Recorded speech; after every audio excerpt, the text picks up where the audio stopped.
6वीच्या पुस्तकामध्ये दिलेला आहे. 6वीचं नवीन पुस्तक. पाठ्यपुस्तक वाचायला सुरुवात करा बरं. ह्या गोष्टी जर म्हणाल तर तुम्हाला हा जगाचा काही फक्त आपल्याला सिलेबस मध्ये लक्षात घ्या. मी सिलेबस दिलेला आहे, प्रत्येकाने सिलेबसची प्रिंट काढून घ्या. ठीक आहे. तर ऍप्लिकेशन मध्ये पण दिलेला आहे.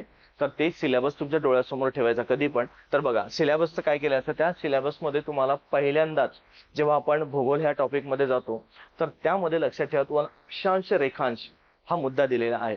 सिलेबसच्या बाहेर एक मुद्दाही आपल्याला जायचा नाही. फक्त 2 गोष्टी आपल्यासाठी खूप महत्वाच्या आहेत. मी महत्वाचं नाही आहे, मी सुद्धा आज तुम्हाला सांगत आहे अभ्यासक्रम आणि मागचे PYQ हे 2च गोष्टी आहेत माझ्यासाठी.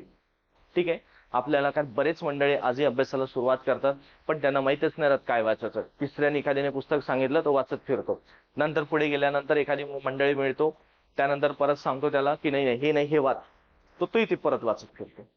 याच्यामुळे तो फक्त ना फक्त काय होतं, वेळ घालवत राहतो आणि मग ऐनवेळी एक वेळ असं विचार त्याचे विचार असे चौकट तयार होऊन जाते विचारांची की नाही MPSC खूप कठीण आहे, MPSC निघत नाही.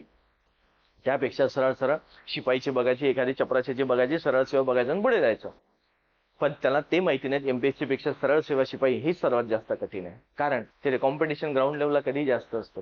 डोंगराचा भाग असतो ना, लक्षात घ्यायचं, शिखरावरती फार कमी लोक चढतात आणि पायथ्याशीच फार गर्दी जास्त असते.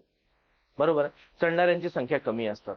म्हणून त्यावरून एक नेहमी लक्षात ठेवायचं, पायथ्याशी म्हणजे क्लास 3 क्लास 4च्या असतात ना, प्रत्येक सामान्य व्यक्तीला प्रत्येक मुलाला असं वाटतं की आपण एखादी मिळून घ्यावं. पण हे त्याची विचारधारा हे चुकतात की मिळून घ्यावं असं आपण म्हणतो, पण ग्राउंड लेवललाच कधी पण खूप जास्त.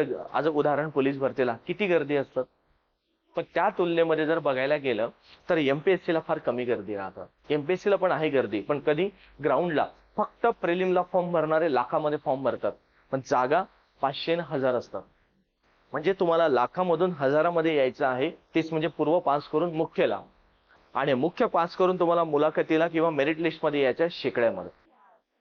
म्हणून लाखामधून हजारामध्ये, हजारामधून शेकड्यामध्ये. मग जर समजा तुम्हाला एवढं अंतर पार करायचं आहे तर तुमचा प्लॅनिंगही वेगळा लागेल ना, तुमचा अभ्यासही वेगळा लागेल, तुम्हाला ते व्हिजन तुमचं लागेल, हे सर्वात महत्वाचं आहे. नाहीतर आपण जर प्रत्येक एक्झामला एक सारखं बघतो म्हटलं तर शक्य नाही होत असं. त्यामुळे नेहमी लक्षात ठेवायचं, परीक्षेला तुम्ही कुठल्या गोष्टीला कसं बघता. आलं लक्षात. प्रत्येक परीक्षेला एक वेगळी आयोगाची मागणी वेगळी आहे. कारण ते पद वेगळं, पगार वेगळा, पोस्टचं त्याचं तुम्हाला तो दर्जा वेगळा. सर्व जर आयोग वेगळं देत आहे तुम्हाला, तर मग अभ्यासही वेगळा विचारेलच का? विचारेलच ना, की सारखा विचारेल का? नाही ना. म्हणून हे मुलांची विचारधारा बदलणं फार महत्वाचे असतात की त्याला तुम्ही कसं बघता.